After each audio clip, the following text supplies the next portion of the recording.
I'm William Opeyemi Taufik Alabi Jawando. Have a Nigerian father and a Kansan mother. If I'm asked the question, you know, I'm African American. I mean, I think number one, I don't look white. The white people I interacted with, you know, unless my mom was standing next to me, they didn't treat me as white. They didn't treat me as part of their community. And then, you know, my mom's from Kansas, so her family was so far away, most of it. Even though we went there for Christmases and I know all my aunts and uncles, they weren't here. This is good, honey. Thank you. You got the dishes? One of the reasons I really, early on, maybe 5 or 6 years ago, started dating Michelle was I had in my mind I was gonna date and marry a darker black woman, because I said that way my kids will be at least as dark as me. They won't have to worry about maybe being biracial. I think my thinking's changed on that one. I think now if I, you know, with age, things maybe, you know, you change your perspective. I've talked to a lot of biracial folks coming up over the years. And, you know, I think a large part of who we are as people is determined by how society perceives us.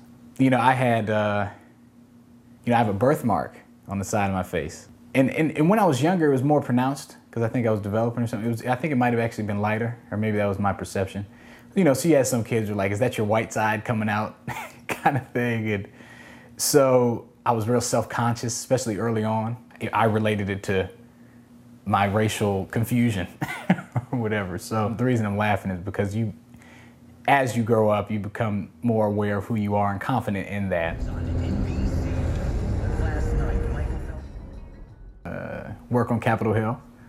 I had the chance to work for a couple of great senators, including Senator Barack Obama. First time I met him, actually, I was introduced to him as, hey, you gotta meet Will Jawando.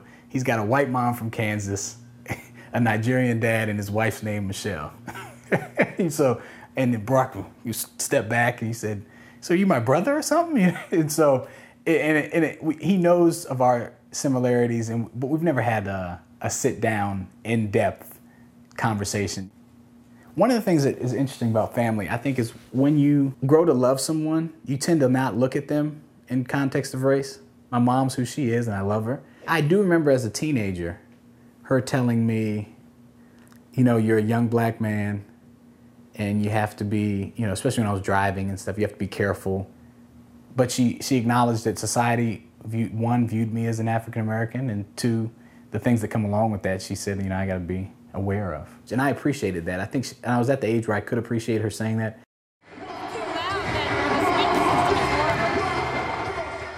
When people find out that I am, you know, that my mom is white, a couple of reactions. One, they're shocked. Make it nice, gentlemen. There you go. All right, there we go.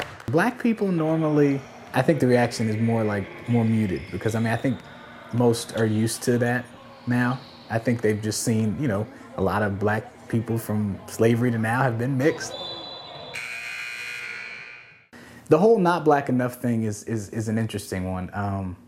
Yeah, definitely growing up got that. It's a commentary on a couple of sad facts, I think. Number one, I think if you remember, Barack when he gave his first speech, to put him on the national stage in Boston. You know, he said we need to get rid of the slander that a black kid with a book is acting white. I almost felt bad for being smart.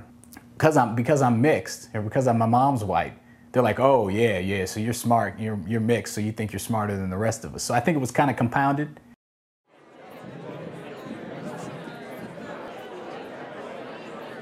I work on education. I work for Senator Brown. I work on education and judiciary issues. My boss, Senator Brown, sits on the HELP committee, so I staff him in education. Part of what you do is meet with folks who are working in your field. So I went to that forum. My interest in public policy basically rooted, I think, from hopefully the reason most people get into it is to help people. Well, I work for Senator Brown, Sherrod Brown from Ohio. And it's just we're underrepresented. And there's been 3 African-American senators since Reconstruction. That's, you know, over 150 years. That translates down to the staff level. You know, 95% of the work done on Capitol Hill is done by the staff. Ready? Fair trade? He says fair trade. You guys say fair Everyone calls. else says fair calls. Okay. How many times? Just once. Fair trade? Fair calls! Good job. Yeah, my office is interesting because a lot of the social activities, you know, just by virtue of the numbers in the office, when I go out, I'm typically the only person of color there. I think that softball game was an example of that. You know, as I've gotten older, I tend to not notice it as much. I'm always aware of my race, but I try not to project how I feel about race onto my coworkers.